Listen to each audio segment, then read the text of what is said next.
side, San Francisco is like more like city, and then Oakland is kind of like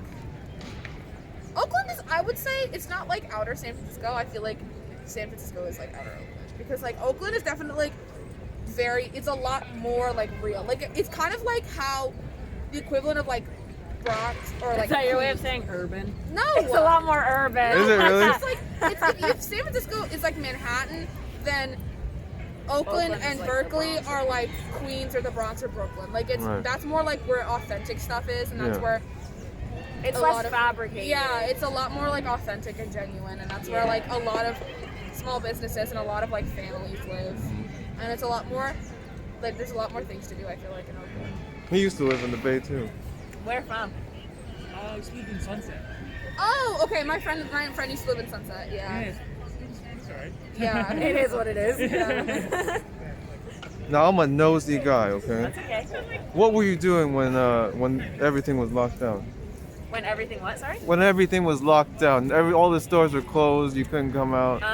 When Corona first started. Yeah. Like March, March. Yeah, 8th. I don't know. Like, where were you? Were you in New York? Yeah, I go to NYU. So that was I like. actually lived down the street from Okay. here. Yeah. Shout out Reuben Hall.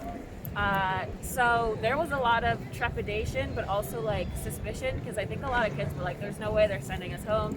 Yeah. NYU has like a large majority of the school is international students, so to say that you have like a week to pack your shit and leave, Yeah. that's not viable for like with, half of the students that's to go there. like the same thing with my school. I go to Stony Brook and Long Island, and like our school is huge, and a lot of its population is international, and they gave us more time than NYU did. Yeah, no shade to NYU NYU. pack your shit. No shade to NYU, but they gave us like they extended our spring break so that they can give us more time to come back. But I was on spring break in California, and it went on lockdown, so I couldn't go back and get my stuff, but they offered to like pack it up for us, which I thought was really nice. So yeah, I was home when the pandemic happened, like the day. I actually just left her house. Like I was going home from her house to my house, and then that's when like they like announced the lockdown. So what was you doing through the whole 3 months? Playing video games, reading books, working out, painting your house? Yeah, I was doing school, yeah. So you were studying the whole time? Yeah, pretty much. How did that work? Through Zoom and all that? Yeah, it was for Zoom. It was not that fun. A lot of my professors are really dynamic, which I really liked. But so over Zoom, it kind of lost that effect.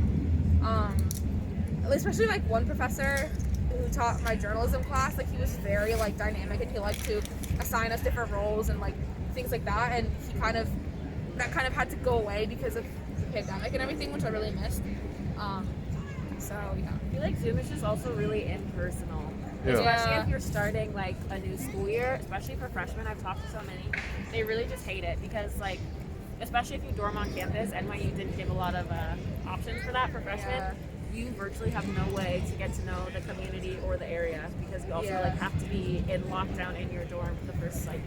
I've also talked to a lot of people around me, and they said that like they transferred here like right as the pandemic happened, so they've literally only been on campus like once. Like, and they don't know where anything is, and our campus is really big, so I think that it's kind of lost. And a lot of the freshmen that I've talked to, I feel bad for them because they kind of aren't really getting the freshman experience. Because I feel like the difference between NYU and Stony Brook is that Stony Brook is more of like a, quote, I guess like traditional campus. Yeah. So they've kind of lost that like traditional campus like atmosphere. They can't take advantage of it. Yeah, they can't really take advantage of like the resources and like the events that are happening. Yeah. So. So y'all are lucky in a way yeah, that because we're both sophomores. you had to you got to build that little foundation. Yeah, we had at least like a year to like figure everything out. All right. So what is the situation right now? The living situation. What's the dorms look like right now? I was originally gonna dorm, but NYU was a little late with telling us whether or not we would actually be allowed back in school. Because usually you get that information in like June, July, but the pandemic, New York was still a hub at the time, so NYU was pretty flippant in their response to that.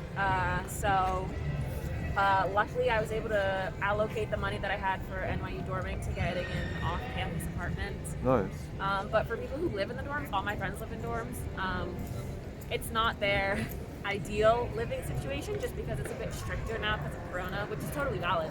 Yeah. They just wish that they had the same freedom that they would have Uh-huh. had Corona either not existed or had they been living on their own off campus, which is totally valid. Yeah. And Oh. for my school, I live on campus because it's kind of hard to get an off-campus apartment. And for our dorm, like we have to get tested once a week at the health center. Yeah. And they have my building is actually the biggest building on campus. So yeah. And so they shut off a whole wing of the building. Like usually it would be like it's usually like it's this shape, and they cut off a whole section of the wing just to like avoid transmission. And most people have single rooms, which wasn't as widely. Yeah, most freshmen have single rooms, which is like not. That's so lucky. Yeah, like a lot of them, like last year, like they wouldn't have been able to do it. Like at least last year I was in a triple, like a forced triple, and this year most people are in singles. I'm in a double with my roommate. So that was really nice, but I just don't like how there's like less kids on campus. Like to put it to perspective, my school usually is around 20,000 kids, and right now there's like 400, which is a huge reduction of resources. And so I've heard from other friends say that they've had to like consolidate buildings. They've closed down like whole buildings, and so people have had to move in the middle of the semester to a different building within the same quad just because they've had to like shut down stuff because they couldn't afford to keep it running with so little students in it. So that's kind of been my situation. And like we can't go out, we have to be, when we're in the dorms, like we have to have our mask on if we're not in our room, so like in the lounge or in the bathroom. And like the RAs are very strict with like who we can have past 11. Like we can't have people that aren't from the campus like in our dorm. We can't have them have overnight guests past 11. Like we can only have guests in our room from like. Wait, you can have guests in your room? No, you can't. Like you can have guests in your room, but it can't be until past 11. And if they're in your room, they have to wear a mask. At NYU, if you don't live in the dorms, you can't go in, period. Even if you live in the dorms, you can't go in other people's rooms. Yeah, I heard Yeah. NYU's real And strict. for us, it's like you can't have overnight guests past 11. And before then, you could.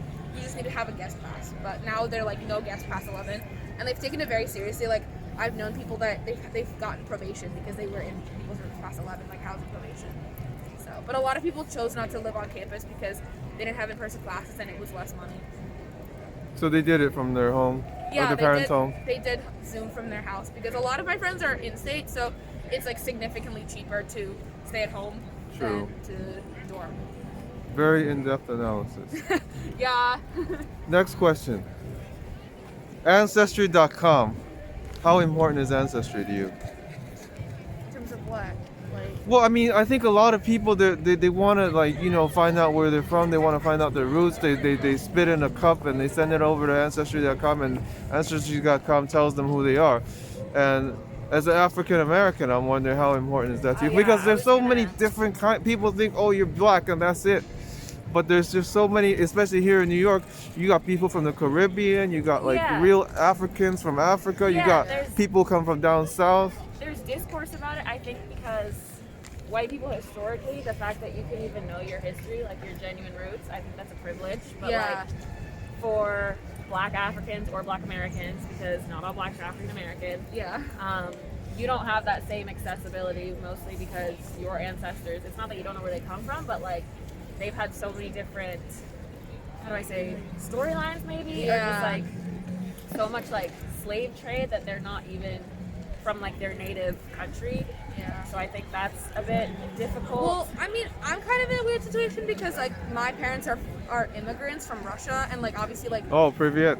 that's yeah, that's kind of like it's the same but different because obviously it's not nearly the same as like the African American experience, but I do kind of have a slightly different experience than most like Americans whose parents were born in America or whose parents like have ancestors in America. Like my ancestors came from mostly around Europe, and so that experience is different in terms of like where they grew up and how they survived. But I think that like me being a first generation American, I think it's very interesting because I have to reconcile the part of my history that's like from the USSR and like what happened over there with like being in a lot of displacement, a lot of like poverty, a lot of conflict with me being an American and kind of juggling with that type of identity. Obviously not in any way, shape or form comparable to like people of color, but I think that for me it's kind of different just because like I still have the privilege of being a white person and living in a society where white people are valued, but I also have a little bit of like a different experience because my parents weren't from the US and they had to